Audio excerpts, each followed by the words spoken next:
보지 못하는 게 훨씬 많다는 거죠. 여러분들 인정하시지요? 바이러스만 해도 우리가 눈에 보이지 않습니다. 근데 분명히 존재하고 사람의 목숨까지도 위협합니다. 그런 것뿐만이 아니고요, 영적 존재가 있다는 거예요. 우리가 살고 있는 세상에는 영적 세계가 실제로 있는데요, 이 영적 세계 안에서 계속해서 전쟁이 일어나고 있다는 겁니다. 마귀는 영적 존재이기 때문에 우리 눈에 보이지 않습니다.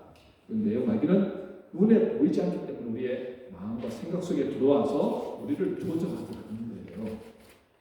마귀가 어떻게 일하느냐면요, 첫 번째로 하와에게 하는 방식으로 지금도 그렇게 역사하고 있거든요. 우리 마음속에 자꾸 욕망을 자극을 합니다. 선악과만 안 먹어봐. 네가 하나님처럼 될 수 있어. 너 죽지 않아. 영원히 살 거야. 근데 어떻게 됐습니까? 그대로 했는데 결국은 그 정반대 결과가 나왔죠. 죽음이 왔습니다. 그리고 고통을 당했습니다. 하나님처럼 되지 못했죠. 두 번째는요, 마귀가 우리의 자존감을 계속 건드리는 거예요. 자존감을 건드리는데 어떻게 건드리냐면 여지없이 짓밟아버립니다. 너 하나님의 자녀라면서 또 새로운 피조물이 되었다고 한다면서 근데 그 정도밖에 못해? 너는 아무것도 아니야. 너는 할 수 없어. 계속해서 우리로 하여금 자존감을 건드려서 자꾸 철저히 우리를 부정적인 생각이 들어오게 해서 파괴시키더라는 거예요. 세 번째 마귀가 하는 것은 우리의 감정을 계속 건드린다는 거죠. 감정을 마음대로 움직여서 우리가 우리 자신들을 통제하지 못하도록 만들어버립니다. 그래서 이 욕망과 자존감 그리고 감정이 사탄에게 탁 넘어가 버리면 통제불능의 상태가 되더라는 거예요. 예수를 믿었음에도 불구하고 여러분 기억하십시오. 이것이 넘어가 버리니까 사탄의 종로로 달려가는 거죠. 여러분이 이런 욕망에 의해서 유혹이 되고 있다. 자존감이 참 짓밟혀서 날마다 나는 이렇게 부정적인 생각으로 가득 차 있다. 아니면 감정이 업앤다운이 너무 심해서 널뛰고 있다. 이런 걸 지금 경험하고 있잖아요. 그러면 지금 내가 심각한 영적 전쟁 가운데 있다는 것을 기억하시기 바랍니다. 우리 지금 우크라이나와 러시아 전쟁을 통해 가지고 많은 것을 느끼고 있지 않습니까? 강대국이 약속을 공격하였을 때 약속국의 국민들은 그저 힘없이 당할 수밖에 없다. 고통을 당하더라는 거예요. 우리는 그런 경험을 하지 않았습니까? 일제시대 때 일본에게 주권을 뺏기고 나니까요, 얼마나 많은 사람들이 목숨을 잃었는지 모릅니다. 일제 지하 36년 동안 한 2천만 명의 사람 중에 한 300만 명이 목숨을 잃었다는 거예요. 그뿐만이 아니라 재산도 몰수당하고, 그리고 우리 아들과 딸들은요 끌려가서 그렇게 무상으로 일하고 돈도 받지도 못하고, 우리 딸들은 저기 위안부로 끌려가지고 고통을 당하고 힘없는 국민이 그렇게 당하더라는 거예요. 여러분, 그런데요, 세상에서만 일어난 일이 아니고 영적인 곳에서 그런 일이 일어난다는 겁니다. 영적으로 무장하고 끼어 있어야 사탄이 공격해 오면 방어하고 격퇴할 수 있는데, 그게 준비가 안 되어 있으면 우리도 속죄없이 당할 수밖에 없다는 거죠. 그러니 오늘 말씀 어느 때보다도 우리가 더 집중해서 들어야 합니다. 자, 교회, 우리가 성경에서 말하는 교회라고 한다면 교회는 그리스도의 몸입니다. 그리스도가 머리가 되시고 또 우리는 그 몸의 지체들입니다. 이 교회라고 하잖아요. 첫 번째 교회 정의를 낸다 그렇습니다. 두 번째는요, 교회는 신랑 되신 예수님을 기다리는 신부들의 모임입니다 라고 얘기를 할 수 있죠. 세 번째는 하나님의 창세전부터 부르시고 택한 거룩한 사람들의 모임이라는 거예요. 하나님이 거룩하시기 때문에 우리도 거룩해야 된다는 거죠. 제 성경에서 말씀한 교회의 의미 아닙니까? 그런데 네 번째 또 의미가 있습니다. 그게 뭐냐면 하늘에 속한 하나님 나라의 군대 조직이라는 거예요. 여러분들은 지금 하나님 택한 백성으로서 살아가는데, 왕자와 공주로서 살아가는 것뿐만 아니라 거룩한 하나님의 군대, 군인으로서도 살아간다는 거예요. 그래서 군인들이 정직해 나가기 위해서는 훈련이 되어져야 하고, 그리고 무장해야 한다고 말씀합니다. 오늘 본문 11절과 13절에서 말씀하죠. 영적인 군사들로서 어떻게 하라고요? 전신갑주로 무장하라고 사도 바울이 말씀합니다. 전신갑주로 무장하라. 군대 용어를 한다면요, 지금 완전 분장하고 전쟁터에 나갈 준비를 하고 지금 대기하고 있으라는 거예요. 전투복을 입고 전투화를 신고 총을 메고 그렇게 싸울 준비를 하라는 겁니다. 준비가 되어 있어야지 어떤 공격이 와도 어때요? 대비를 할 수 있죠. 방어를 할 수 있죠. 우리 믿음의 사람들도 정말 신앙생활을 은혜 가운데 하기 위해서는 여러분 가만히 있으면 안 된다는 거예요. 전신갑주를 입고 나서 사탄을 대적해야 한다고 말씀합니다. 여러분, 교회는 인생과 영혼의 중심지입니다. 교회에서 영적으로 무장한 법을 배우지 않으면 사탄이 우리의 욕망과 자존감과 그리고 감정을 공격해 해서 우리가 누려야 할 진정한 자유와 평화와 은혜와 기쁨을 누리지 못하게 된다는 거예요. 그냥 그대로만 살아간다면 악한 영이 들어오지 않았다면 에덴 동산에서는 이런 거 생각 안 해도 되는데 지금은 우리는 이 세상 공중 권세를 잡고 있는 악한 영이 지배 아래 사는데 우리는 하나님의 백성이고 새로운 피조물로서 이 땅에서 정말 천국을 누리면서 살아가도록 부름받았는데 우리가 천국에서 살지 못하도록 악한 영은 어떻게 계속해서 우리를 넘어뜨리려고 한다는 거예요. 전쟁 상태에 있습니다. 지금 우리 대한민국이 휴전을 하였지만 여전히 언제든지 전쟁이 일어날 수 있는 그런 상태 아닙니까? 우리는 그보다 더 영적 전쟁터의 한가운데 있다고 생각하시면 됩니다. 오늘 사도 바울은 에베소 교인들에게 왜 전신갑주를 입으라고 말을 하고 있습니까? 전신갑주에 대해서는요, 계속해서 이제 다음 주와 그 다음 주에 말씀을 드릴 것이고요. 오늘은 왜 우리가 전신갑주를 입어야 되는가 그 이유에 대해서 말씀을 드립니다. 그것은 마귀의 관계를 이겨내기 위해서라고 말합니다. 11절에 보시면 마귀의 관계를 능히 대적하기 위해서 전신갑주를 입어라 말씀하죠. 자, 마귀는 여러분들 굉장히 교활합니다. 마귀는요 모든 한마디에 우두머리로서 사단을 가리키지요. 자, 이 사단입니다. 근데 이 사단이 이 관계를 통해서 우리를 넘어뜨리려고 하는데 이 관계가 뭐냐면요, 헬라어로 메도데이아인데 기술을 사용한다 라는 그 메도듀오라는 단어에서 유래되었습니다. 즉 이 관계는요 기술, 속임, 모략, 교활, 음모라는 뜻을 다 담고 있어요. 음침한 곳에서, 안 보이는 곳에서, 어두운 곳에서 나를 쓰러뜨리려고 은밀한 계략을 짜는 것을 음모라고 하죠. 마귀는 정말로 교활합니다. 속임수와 사기치는 것에 능하고요, 거짓말로 우리를 넘어뜨리더라는 거예요. 에덴 동산에서 하와이가 왔을 때 뭐라고 유혹합니까? 네가 이 선악과를 먹으면 너도 하나님처럼 되어서 눈이 밝아지고 영원히 하나님처럼 살 수 있다고 했는데 믿고 그것을 먹었는데 어떻게 죽음이 오게 되었고 고통을 경험하게 되었고 사탄이 말한 것과는 완전히 정반대의 결과가 나오더라는 거죠. 그래서 이렇게 우리가 사탄이 정말 너무직하고 보암직하고 이거만 먹으면 다 될 거야라고 했던 그러한 것들과는 반대적으로 행동하면 어떻게 해요? 우리는 살아난다는 겁니다. 어떻게 해서든지 사탄은 우리를 넘어뜨리려고 혈안이 되어 있습니다. 자, 왜 그러냐면요, 우리가 예수를 믿기 전에는 사탄의 영역 안에 있었습니다. 우리는 사탄의 종도 타면서 그렇게 살아갔는데 예수를 믿게 되니까 우리는 하나님의 백성으로 살아가는 거예요. 처음에는 말씀도 모르고 기도할 줄도 모르고 어떻게 대적할지도 모르니까 그냥 그렇게 살아갔는데 이 사람이 은혜 받고 나니까 이 한 사람 때문에 주변 사람들 가정이 변화되고 직장이 변화되고 교회가 변화되고 역사가 일어나는 거예요. 그러니까 한 영으로 가만히 놔두면 안 되죠. 어떻게 해서든지 넘어뜨려야 된다는 거예요. 여러분, 우리가 정말 예수를 잘 믿으면요, 하나님 은혜 안에서 하나님이 우리에게 부어주신 놀라운 은혜와 능력 가운데서 천국을 누리며 이 땅에서 살아갈 수 있습니다. 그런데 그것을 그냥 보고 있으면 안 되니까 어떻게 해요? 사탄은 어떤 방법을 썼으라도 우리를 넘어뜨리려고 한다는 거죠. 중요한 것은 그렇기 때문에 우리가 지피지기면 백성이란 말이 있잖아요. 사탄이 어떻게 공격하는가를 그 루트를 알아야 된다는 거예요. 그것을 알고 대처하면 우리가 승리할 수 있다는 거죠. 그래서 마귀가 주로 우리를 공격하는 5가지 그 관계가 있는데요. 대충 성경에서 나오는 부분들 중에서 한 5가지가 있습니다. 첫 번째가 두려움과 불안을 주어서 믿음 생활을 포기하게 만듭니다.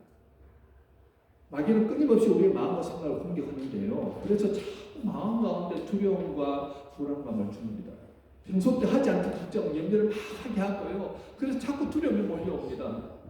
자, 이거 이러면 안 되는데 점점 그 가운데 살게 만들더라는 거예요. 우리 크리스찬들, 믿음의 사람들에게 그렇게 역사한다는 거예요. 여러분 아십니까? 사울이 왕이 되기 전에 하나님께서 사울을 바라보시면서 흡족해 하셨다고 성경 말하고 있습니다. 하나님께서 직접 사울을 왕 삼으라고 사무엘에게 말하셨죠. 기름 부었습니다. 그리고 그 사울이 성령의 충만한 은혜를 경험합니다. 신비한 것도 경험하고요. 자, 그랬던 사울이었는데 다윗이 딱 등장했습니다. 골리앗을 물리쳤습니다. 사람들이 막 반항하기 시작했습니다. 다윗은 만만히요, 사울은 천천히라. 아이들까지 노래하고 사람들이 다윗을 환호하기 시작할 때 그는 두려움이 몰려오기 시작했습니다. 그 다윗을 잘 맞이해서 자기 보하잖아요. 그리고 사위지 않습니까? 그런데도 다윗이 언젠가는 나를 공격할 거야. 언젠가는 내 왕위를 찬탈할 거야. 두려움이 몰려오니까 다윗을 죽이지 않고서 견딜 수 없죠. 그 뒤에 누가 있다고요? 악한 사탄이 있더라는 거예요. 악령이 그를 뒤덮어 버리니까 눈이 뒤집어지면서 어떻게 해요? 다윗을 죽일 생각만 하더라는 거죠. 여러분, 악한 영은 기억하십시오. 우리에게 두려움과 공포와 불안감을 넣어서 자꾸 믿음을 포기하게 만든다는 사실을 기억하십시오. 두 번째는요. 두 번째 단계는 질병과 갑작스러운 여러 사고 등으로 두려움을 줘서 믿음에서 떠나게 만든다는 거예요.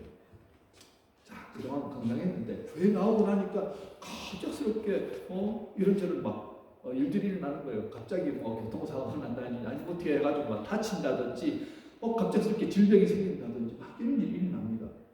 악한 영은 어떻게 쓰는지 예수 믿는 사람들이 못 믿게 하기 위해서 수단과 방법을 가리지 않는데 여러분 기억하십시오. 그런데 그럼 우리가 어떻게 예수 믿겠습니까? 욥의 경우를 보시면 여러분 한번 바라보십시오. 욥은 정말 의로운 사람이었습니다. 그런데 마귀가 억수를 하지요. 하나님, 저 욥이 정말 믿음 있는 사람인지 아닌지 한번 테스트 해봐도 되겠습니까? 그래. 대신에 그의 목숨은 건드리지 마라. 하나님이 허락하셨어요. 믿음을 테스트하기 위해서.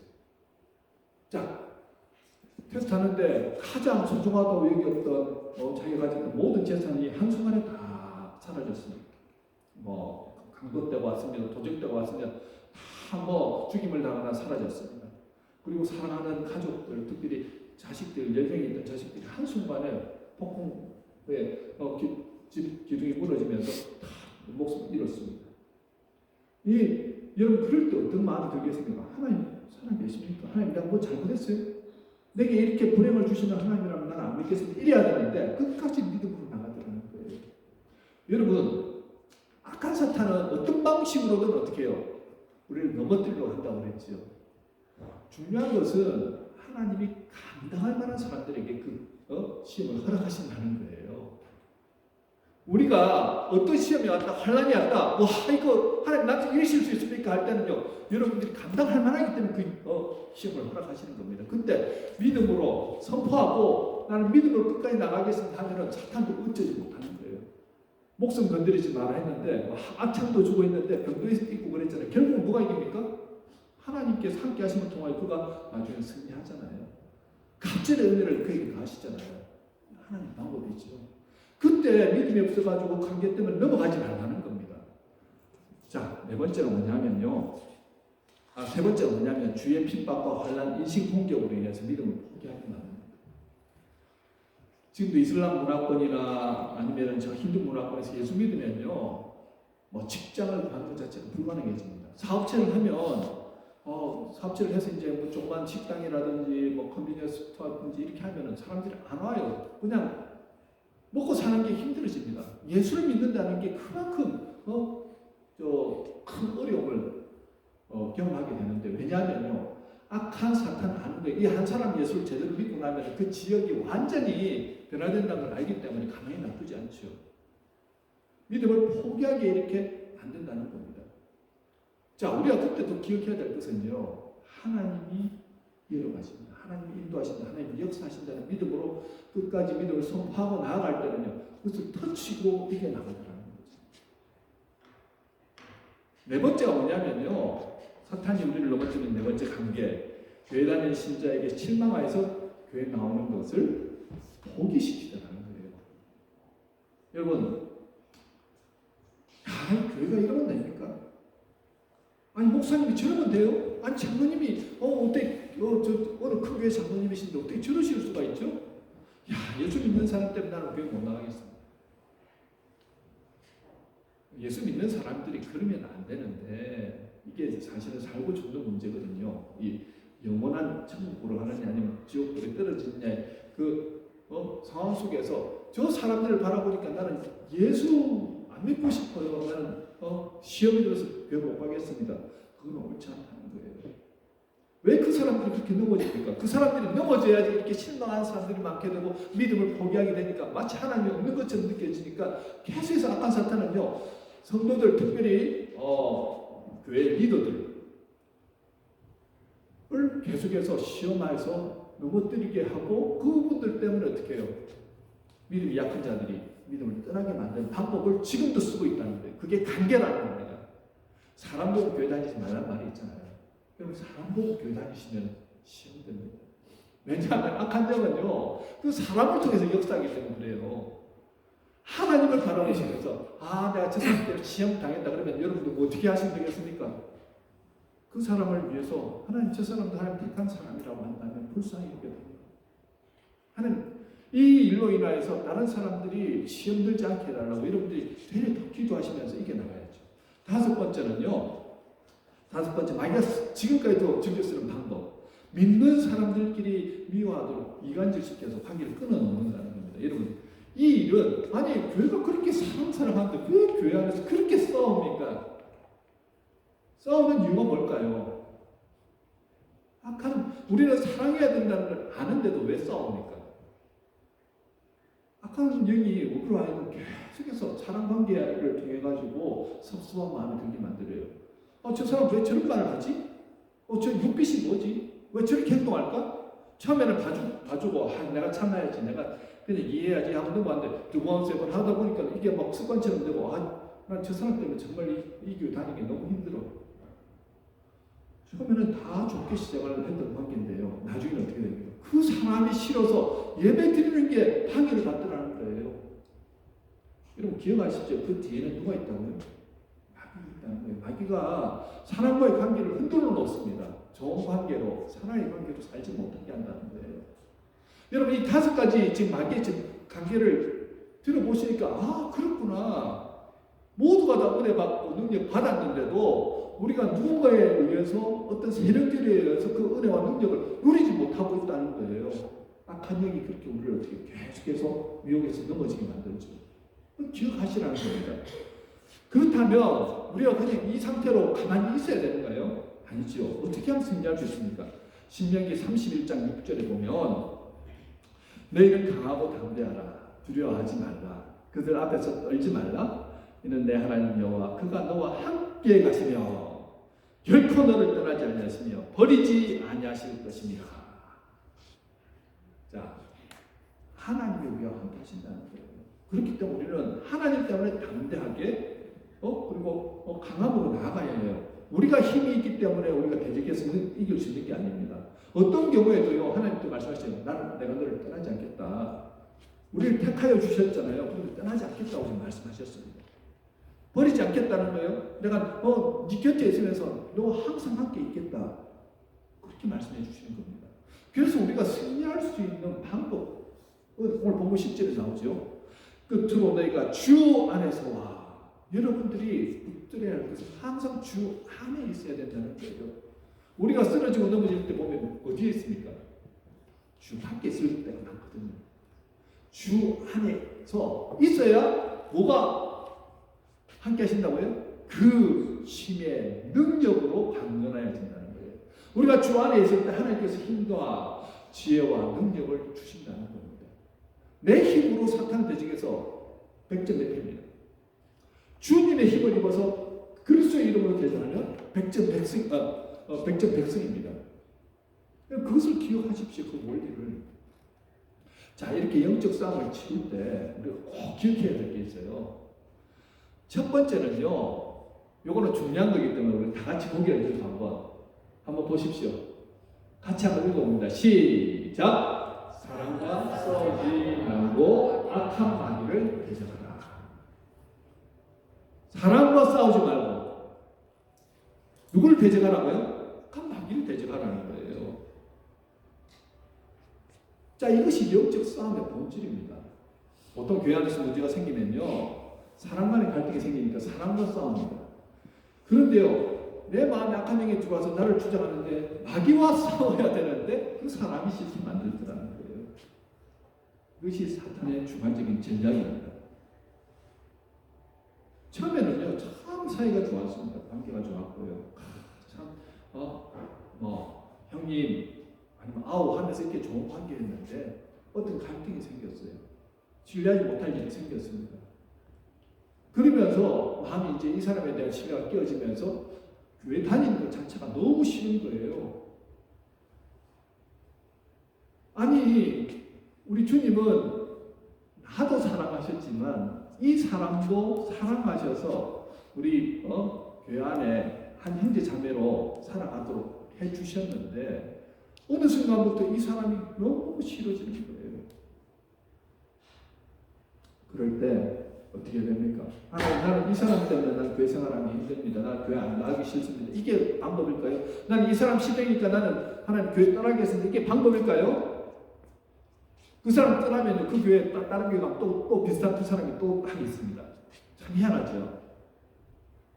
우리가 언제든지 나와 맞지 않는 사람은 어딜 갔든지 만날 수 있어요. 그런데 그 사람을 예수의 눈으로 바라보면 어떻게 해요? 그 사람은 내가 품어야 될 사람이에요. 자, 싸우지 말라고 했는데 사람과 싸우지 말고 악한 영과 대적하여 싸우라고 얘기했잖아요. 그럼 우리가 악한 영과 대적하여 싸우는 방법은 하나님한테 나와서 무릎 꿇는 거예요.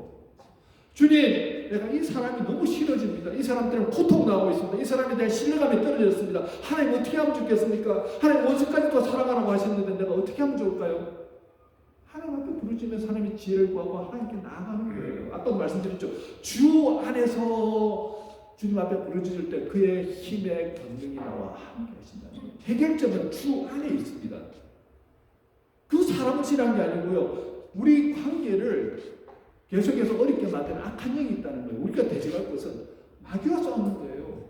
예수 그리스도의 힘을 입고 예수 그리스도의 이름으로 대적하며 나가는 겁니다. 하나님, 저 사람과의 관계를 자꾸 통해서 넘어뜨리려고 하는 악한 세력들을 대적하며 나갑니다. 나사렛 예수 그리스도의 이름으로 물러가라고 대적하면서 나가야 돼요.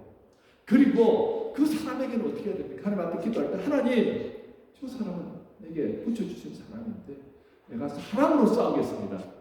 여러분, 사랑으로 싸운단 말이 참 뭐 사랑하는데 무슨 싸움이란 단어를 붙이십니까? 라고 얘기할지 모르겠지만요, 의지적으로 싸움을 의미하는 거거든요. 사람이 싫어지면요, 그 사람 때문에 함께 있는 것 자체가 고통스러워요. 그런데 의지적으로 하나님, 주님께서 사랑하셔서 십자가를 져주심으로 구원한 그 사람인데 내가 뭐라고요? 주님의 마음은 그 사람을 긍휼한 눈으로 바라보는 거예요. 그리고 다가가는 겁니다. 저도 예전에 그게 참 안 됐어요. 그런데 어떻게 되냐? 주님 안에 나와가지고 주님, 내가 죽었습니다. 난 참 안 죽는데요. 죽기 싫은데요. 내 자존심, 내 생각, 내 뜻 다 죽었습니다 하면서 내가 죽으니까요, 그 사람이 미워지지가 않는 거예요. 주님의 마음이 느껴지는 거예요. 아, 저 사람이 저렇게 행동했을 때 내가 이런 말을 했구나. 내가 그 사람을 내 눈빛으로, 말로는 아니더라도 눈빛이나 어떤 행동으로 내가 그 사람에게 아프게 했구나. 하나님께서 깨닫게 해주시는 거예요. 목사님, 저도 많이 늦게 깨달아지더라는 거죠. 여러분, 주님 안에 나가서 그렇게 나갔을 때 내가 다르게 그 사람을 여전히 똑같이 대하고, 그리고 안아주고 긍휼한 마음으로 그분을 위해주고 기도해주고 하다 보니까 어떻게 해요? 관계가 회복되더라는 거예요. 싸움이 두 사람이 하잖아요. 여러분, 부부 관계도 싸우면 두 사람이 하지 않습니까? 사랑해서 결혼했는데 부부 싸움을 하다 보면은 이 세상에서 이 사람이 제일 싫은 사람이 돼요. 꼴도 보기 싫어요. 이혼하고 싶어요. 그렇지 않습니까? 사랑 관계 다 마찬가지입니다. 비슷비슷하거든요. 그런데 한 사람이 주님의 마음을 품고 그 긍휼함으로 그 사람을 바라보기 시작할 때 싸움은 이미 끝난다는 겁니다. 예수님의 마음으로 그 사람을 내가 사랑으로 품기 시작할 때 관계는 이미 회복되기 시작한다는 거예요. 그래서 사랑으로 싸워가는 겁니다. 하나님, 내가 그 사람을 끝까지 사랑하기로 합니다. 내 힘으로 되지 않지만 내가 의지적으로 주님 사랑하며 그 사람을 바라보며 나가겠습니다. 왜 우리는 악한 마귀와 싸워야 되는데 사랑과 싸움을 통해서 교회 안에서 사랑으로 풍성해야 되는데 계속 그 사람이 싫어지고 미워지고 고통을 당하고 있나요? 하나님이 원하시는 게 아니라는 거예요. 악한 사탄이 가장 기뻐하는 것은 교회 안에서 서로 갈등이 생기고 어려움이 생기고 미워하고 시기하고 질투하도록 만드는 겁니다. 그러니까 여러분들 마음 가운데 지금 그걸 느끼고 있다 그러면 이미 악한 사탄의 밥이 되고 있다는 거예요. 사람은 다 비슷합니다. 특별히 뭐 대단히 성격이 좋거나 대단히 나쁘거나 그렇지 않다는 거예요. 이해관계에서 조금 섭섭해질 수도 있고 조금 덜 섭섭해질 수도 있고 그런 것입니다.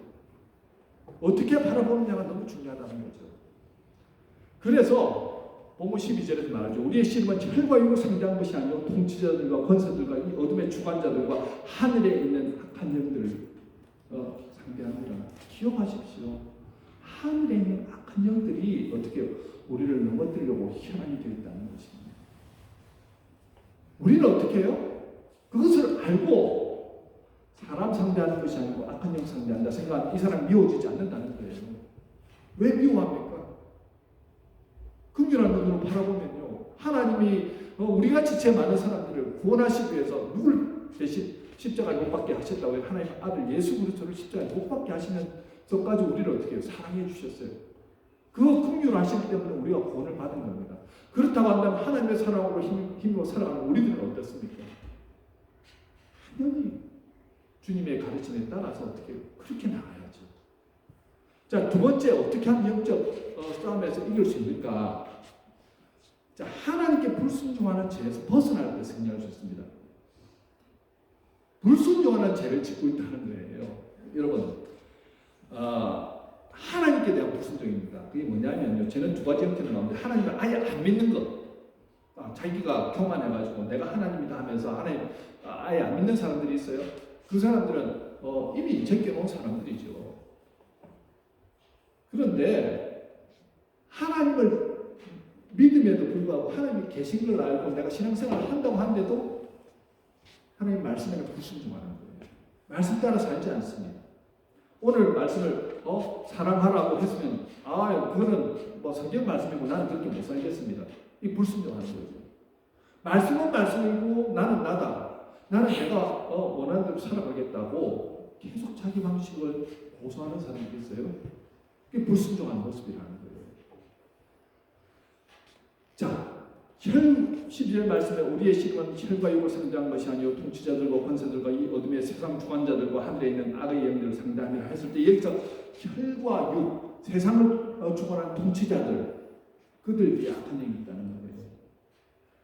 여러분, 김일성이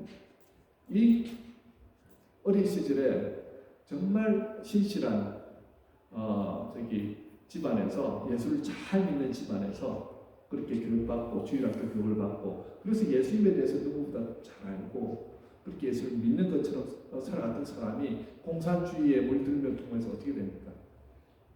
그가 북한에 왔을 때 가장 먼저 했던 게 교회부터 없었어요. 교회 지도자들 다 죽이고요. 교회를 완전히 그냥 전멸을 시켜버렸습니다. 그는 어린 시절에 주일학교 교육을 받은 것 통해서 예수를 안다고 생각했고 믿는다고 생각했는데 결국은 어떻게 됩니까? 어중중하게 믿는 사람이 악한 영에게 미혹되니까 예수 믿는 사람을 박해하는 자로서 들어가는 거죠. 여러분, 순종하지 않냐고 주님의 말씀 따라서 가지 않으면요 악한 영들에게 미혹되게 일수라는 것입니다. 자, 그렇기 때문에 우리가 어중중하게 이렇게 라인 선상에 서 있다고 생각해 주죠. 우리가 거룩한 주의 사랑 안에서 사는 삶과 그리고 세상 가운데서 사는 삶, 그것들 라인 이렇게 가운데서 왔다 갔다 하면서 신앙생활을 할 때 어떤 때는요 내가 은혜 참 많이 받고 이렇게 잘 살아가는 것 같은데 어떤 때는 어떻게 한다고요? 제 가운데서 그냥 시험 들어가지고 믿음이 없는 사람처럼 허걱거릴 때도 있지 않습니까? 충만히 받아서 살아갈 때는 세상이 천국처럼 느껴지고 나의 하나님처럼 그렇게 신앙을 고백하는데 어떤 때는 사탄의 중독 타는 내 자신을 바라볼 때도 있다는 거죠. 왜 그렇습니까? 우리 모두가 그렇게 신앙생활할 수 있는데 요한일서 3장 10절 11절을 보면요. 이러므로 하나님의 자녀들과 마귀의 자녀들이 드러나나니 무릇 의를 행하지 아니하는 자나 또는 그 형제를 사랑하지 아니하는 자는 하나님께 속하지 아니하리라. 우리는 서로 사랑할지니 이런 너희가 처음부터 들은 소식이라. 여러분, 하나님을 사랑하는 사람은요, 하나님의 말씀에 순종하고 사랑한다는 것이죠. 자꾸 내 뜻과 내 생각, 나는 원래 이런 사람이야. 내 고집 피우면서 불순종하면서 살아가면 우리는 사탄의 주소 못한다는 거예요. 11절에서 이길 수 있는 방법 분명히 말씀하시잖아요. 서로 사랑하지. 사랑하면 문제가 끝난다는 겁니다.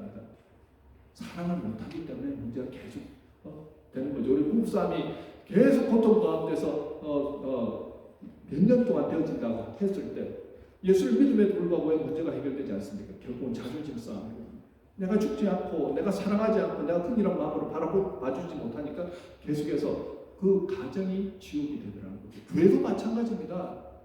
갈등이 일어났는데 계속해서 그 갈등을 내버려두지 나는 내 자존심 지켜야 됩니다. 나는 순종하지 못합니다. 하나님 나는 실수입니다. 이러면요 여러분들이 교회 나오는 것 자체가 너무 고통스러울 거예요.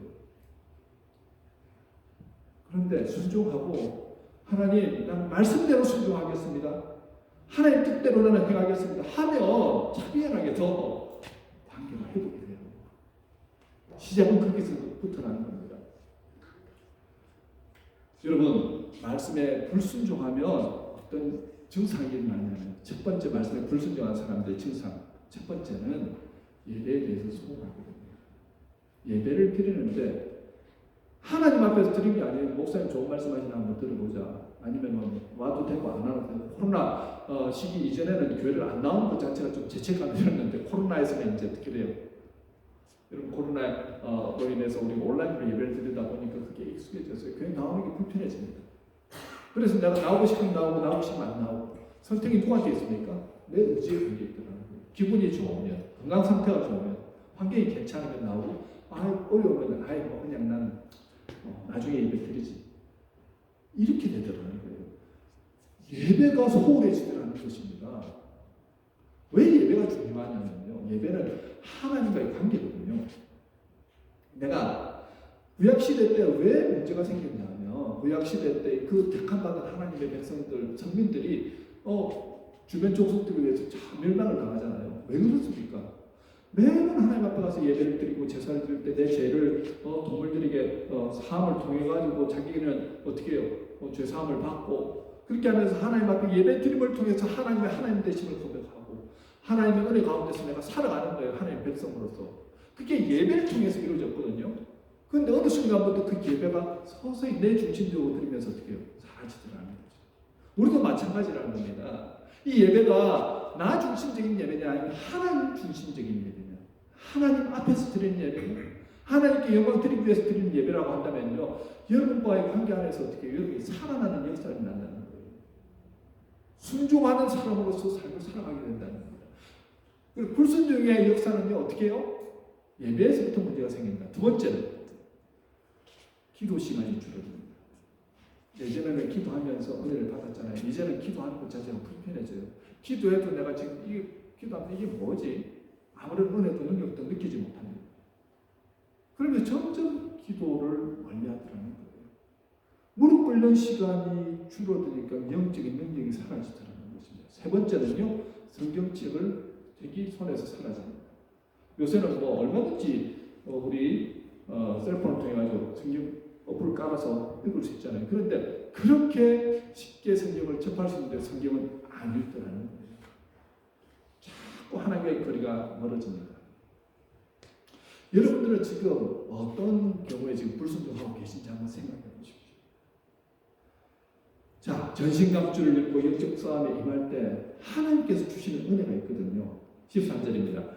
그러므로 하나님의 전신갑주를 취하라. 이는 악한 날에 너희가 능히 대적하고 모든 일을 행한 후에 서기 위함이라.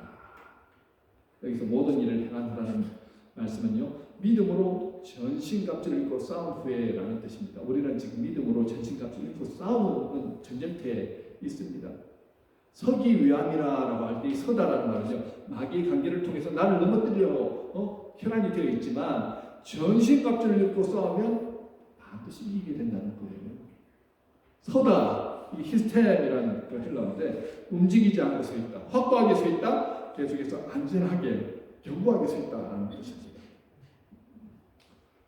여러분, 선다는 말은 또 다른 의미로 승리한다는 뜻이거든요. 권투가 굉장히 신사적인 스포츠인 것 같은데 굉장히 잔인한 스포츠입니다. 그래서 이 권투의 역사를 살펴보면요, 한 4,000년 전에 아프리카의 이디오피아에서 시작되었습니다.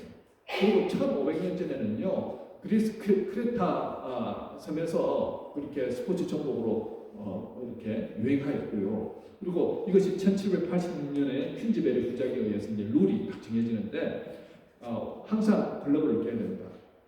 한 라운드당 3분, 그리고 3분 후에는 1분을 쉰다. 그리고 오직 주먹만 사용한다. 그리고 밑바닥에 다운된 선수는 10초 안에 일어서지 못하면 KO로 패한다. 자, 이것이 룰인데, 자, 선수들이 열심히 싸웁니다. 그러다가 12라운드 이제 마지막 라운드까지 갔는데 선수 두 사람이 탁 주먹을 내뻗었는데 둘 다 맞고는 둘 다 쓰러졌어요.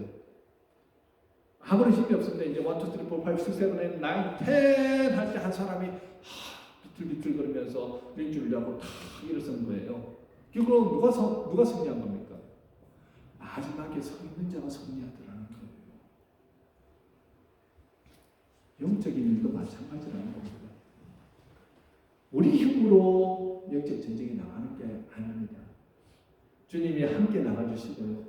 주님이 우리를 버리지 않으시고요. 주님이 우리에게 힘과 권능과 지혜를 주시고요. 주님과 함께 해 나아갈 때 어떻게 해요? 우리는 반드시 서게 된다는 거예요. 말씀에 순종한 것은 무엇에 순종한다고? 전신갑주를 입으라고 했기 때문에 전신갑주를 입습니다. 그리고 날마다의 삶 가운데서 우리는 영적인 군사로서 오늘도 나아가서 대적하는 거예요. 믿음으로 선포하고 믿음으로 나아가고 그렇게 할 때 어떻게 해요? 여러분 안에 뭘 두냐면요, 자부심이 있습니다. 하나님과 함께 하신다. 그리고 항상 승리케 하는 그 기쁨이 있고요. 무엇보다도 하나님 나를 통해서 역사하시면서 느끼게 됩니다. 사랑할 수 없는 사람까지도 사랑할 수 있는 영특한 예수님 닮은 마음을 허락하시고요. 그렇게 함을 통하여서 정말 이 교회가 천국 같은 모형으로 우리 한 사람 한 사람이 그렇게 영적 전쟁에서 승리할 때 그것을 누릴 수 있게 된다는 것입니다. 오늘 말씀 들으시면서 어떤 마음이 드십니까? 내가 정말 영적 전쟁 가운데 있었구나. 우리 3주간 이제 영적 전쟁에 대해서 말씀하는데요. 계속해서 여러분들 이 말씀을 들으면서도 아마 영적 전쟁을 경험하게 되실 것입니다. 그냥 듣는 것으로 끝내지 마시고요. 오늘 내 안의 문제는 무엇인가를 생각해 보시고 주님 날마다의 전쟁에서 승리하는 삶 살기를 원합니다. 그리함을 통해 주님께서 주시는 놀라운 은혜와 복을 누리시길 주님의 이름으로 축원합니다. 다시 한번 선포합니다. 영적으로 무장하면 마귀를 이겨냅니다. 우리 다 같이